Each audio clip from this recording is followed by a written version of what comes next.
Hey guys, so today's video is going to be pretty different and pretty interesting, but I saw these videos floating around online and I didn't know that, like people were filming their ancestry results, which I thought was really cool because I'm very curious about other people's backgrounds. And so I have done the test because pretty much all my life I've kind of like been confused as to what my family was, because everyone looks so diverse on both sides that I've also like never been able to like get a definitive answer on like what we were.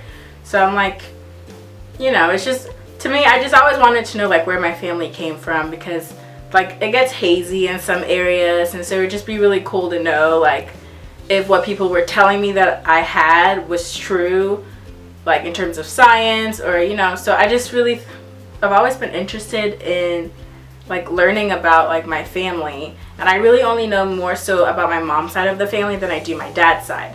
And so as you see, I have a little map back here, just in the spirit of traveling and such.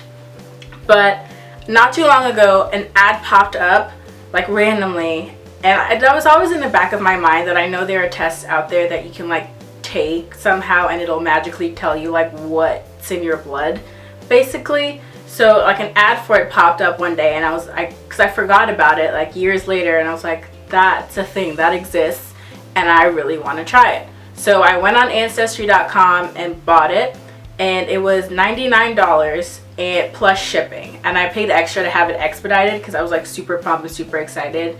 And when I saw that it took like 6 to 8 weeks, I was like, I'm not that patient. But I had it expedited, so it came to me in like 1 or 2 days. And so they send you this little package with like all the instructions and steps and such that you need to follow. Super easy to follow. But at the end of the day, you're spitting in this tube and you're like mixing it with this solution, and then you're sending it back to them. You don't have to pay to ship it back. You just put it in the box that they provide, and they just make it super easy. And then that is when you basically do the waiting game. You wait, you wait, you wait. You'll get an email saying we've got your stuff in the lab and we're working on it basically. And then you wait, you wait, you wait. And like 6 weeks later, I finally got the results. And I was like super excited to get the results because I have no idea what to expect. Like I'm expecting anything and nothing at the same time. And so now I'm basically just going to read off to you guys my results, which I found to be really interesting. And like I said, I wasn't expecting anything. Like, when people ask me what I am, I'm like, I'm black. There's like no gray area. I'm like, I'm black. That's what I am. But ethnically, I really just kind of want to know, like what makes me me. So here I have my results, and I'm basically going to read them off to you. And how they do it is you have like your big categories and then your subcategories, and then you have like your low confidence regions where it's like maybe like 5% or below of this region or this country or continent basically. So it's like there's some in there but just not enough to really, I guess, like make a huge impact. But anyways, I'm going to read you guys my results. So overall I got 79% Africa, 19% Europe, and less than 1% America, and less than 1% Pacific Islander.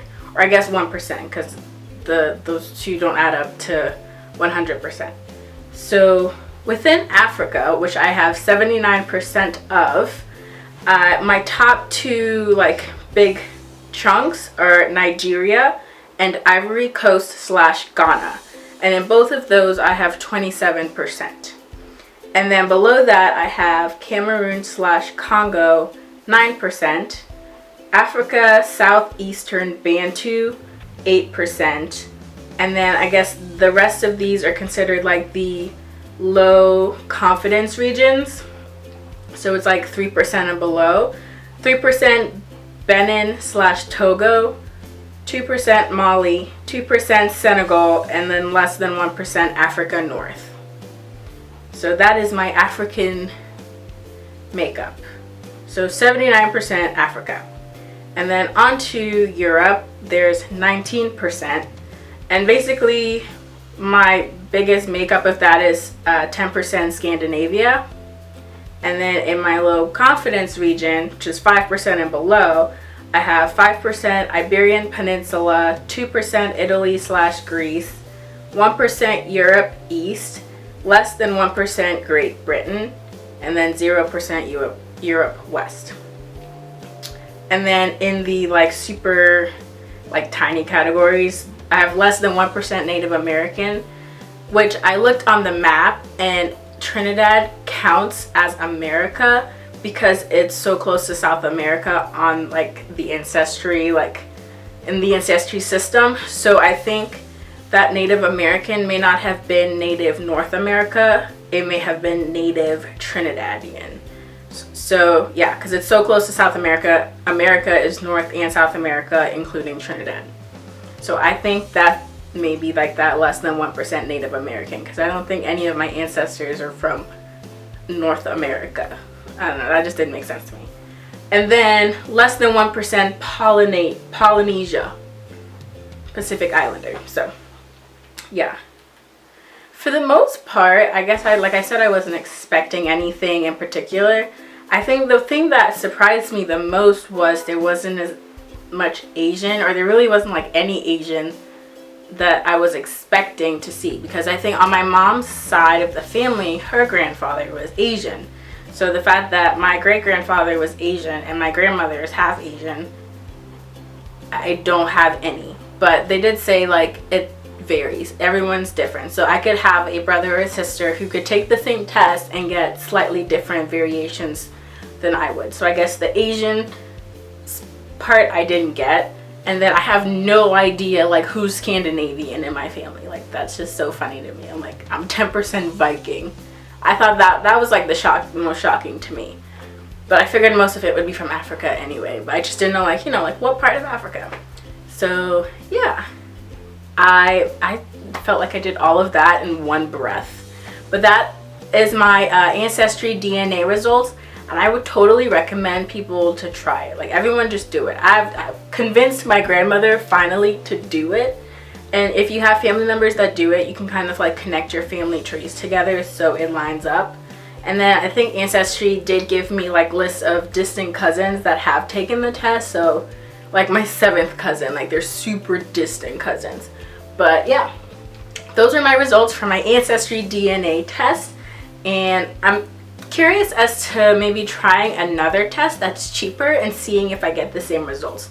I may do that and then compare the two, but I'd say I recommend this one because you do get a lot of like background information and like possible like migration patterns and such. So yeah, that is it for this video. I want you guys to tell me down below what your ethnic background is if you know it, and if you don't know it, give it a go. I will put all the information down below so that you can click the link and get the test if you so desire, but it's up to you guys. And that is it for this video, and I hope you guys like my new hair. It took like 8 hours to do, but I kind of digging it, so something new. Anyway, see you guys in my next video, and write down any like suggestions you have down below for any more videos, and don't forget to tell me your ethnic background. So yeah, I'll see you guys later.